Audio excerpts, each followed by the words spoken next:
నేను మీకు నెక్స్ట్ ఇవ్వాలంటే సినిమా నేను అలాంటి నేనేం చెప్తున్నానంటే ఇలాంటి టైంలో కూడా నేను ఒక్కనే ఇంట్లో 15 రోజులు కూర్చుని అరే ఇట్స్ ఓకే అయ్యేది అయింది, ఇట్స్ ఓకే, మన తప్పేం లేదు అంటే డైరెక్ట్ ఇన్వాల్వ్మెంట్ లేదు. ఇట్స్ నా ప్రెమిసెస్లో అయింది కాబట్టి I am extremely apologetic for what has happened.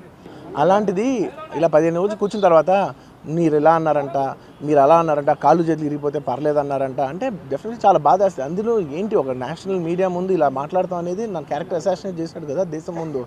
అరే నేను కష్టపడిందే ఈ 3 ఏళ్ళు తెలుగు వాళ్ళకి నా ఆడియో ఫంక్షన్ చూడండి నేనేమన్నాను, నా సినిమా చూడండి అది అన్నాను, నేనేమన్నాను, అరే మన తెలుగు వాళ్ళు పరువు తీసి ఎక్కడో నిలబెడదామని ఒక అటెంప్ట్తో చేశాను. అలాంటిది నేను అంత ప్యూర్ ఇంటెన్షన్తో చేస్తే నేను ఇలా చేశాను అలా చేశాను నా మీద ఫాల్స్ ఎలిగేషన్ నాకు ఎంత బాధ వేస్తుంది.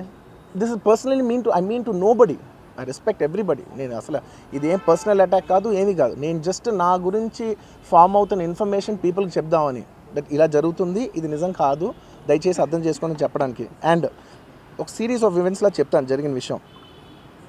ఏమంటే జరిగిన విషయం చాలా అన్ఫార్చునేట్. నేను గత 3 ఏళ్ళుగా ఈ సినిమా థియేటర్లో చూస్తేనే నాకు తెలుస్తుంది. అంటే నేను ఇన్ని కోట్లు పెట్టి అమ్మేం కదా సినిమా, నాకు రెస్పాన్సిబిలిటీ ఉంటుంది.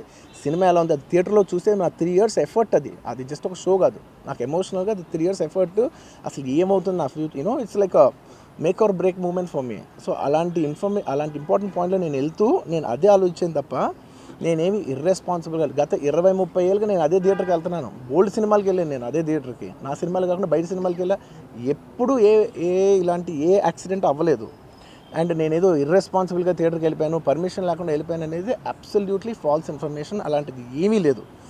థియేటర్ వాళ్ళు పర్మిషన్ సార్ట్అవుట్ చేసుకున్నారని చెప్పి మేము అక్కడికి వెళ్ళాము. అక్కడికి వెళ్తే పోలీసులే క్లియర్ చేస్తున్నారు అక్కడ. So it is understood that everything is sorted. నేను వాళ్ళ డైరెక్షన్లోనే వెళ్తున్నాను. అండ్ ఏంటి వాళ్ళు ఒకవేళ నిజంగా పర్మిషన్ లేకపోయి ఉంటే చాలాసార్లు వాళ్ళు వచ్చి చెప్తారు, సార్ మీ పర్మిషన్ లేదంటే మేము రెండట్టు వెళ్ళిపోతాం. వాళ్ళే క్లియర్ చేసి ముందుకు రమ్మంటూ ఉంటే పర్మిషన్ ఉందనుకునే కదా మేము ముందుకు వెళ్తూ ఉంటాం in that flow of things. So నేను ఆ మైండ్ స్పేస్లోనే ఉన్నాను.